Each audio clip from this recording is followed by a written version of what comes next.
முருகர் ஏமாத்துவார்.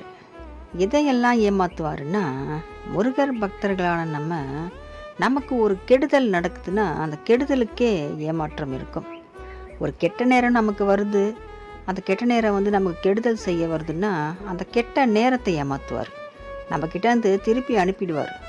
"நீ போ, வெளியே போ, என் பக்தனை எதுவும் செய்யக்கூடாது" அப்படின்னு அந்த கெட்ட நேரத்தை ஏமாத்துவார்.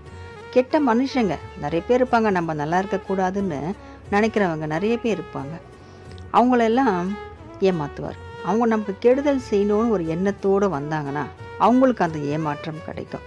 ஏன்னா என்ன பண்ணாலும் இவங்க ஒன்றுமே ஆக மாட்டாங்களே, நல்லா இருக்காங்களே, நல்லா செழிப்பாக இருக்காங்களே அப்படின்னு அவங்களுக்குள்ளே ஒரு எண்ணம் இருக்க தான் செய்யும். நம்ம எவ்வளோதான் அவங்க கெட்டு போகணும்னு நினச்சாலும் அவங்க நல்லா இருக்காங்களே அப்படின்னு அவங்கள தான் ஏமாற்றுவார். ஆனால் முருகர் நல்லவங்களை எப்போவுமே ஏமாற்றவே மாட்டார். முருகரை நம்ம நம்பி இருக்கோம். முருகான்னு நம்ம எல்லாமே அவர் தான். ஆதியும் நீயே, அந்தமும் நீயே, என் வாழ்க்கைக்கு எல்லாமே நீயே, நீயே எனக்கு வாழ்நாள் முழுதும் துணையே அப்படின்னு நம்ம முருகனை நம்பி இருக்கோம்.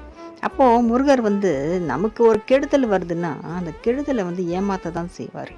ஒரு கெட்டவங்க நமக்கு கெடுதல் பண்ண வராங்கன்னா அவங்களையும் ஏமாற்ற தான் செய்வார். அப்போது யாரையுமே ஏமாற்றாமல் இருக்கணும்னா நம்ம நல்லவங்களாக இருக்கிறோம். நமக்கு கஷ்டம் வரும் இல்லையா?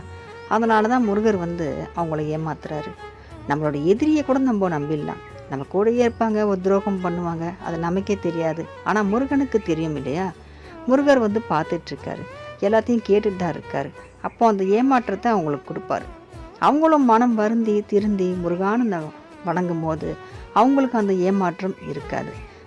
தன் குழந்தைக்கு ஒரு பிரச்சனைனா எந்த தாயாலையும் பொறுத்துக்க முடியாது. முதல்ல அந்த பிரச்சனை என்னன்னு தீர்த்திட்டு தான் மறுவேலையை பார்ப்பாங்க.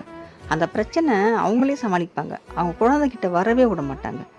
அவங்க தான் ரொம்ப ஒரு அன்பான தாய். அப்படி தான் நம்ம முருகரும்.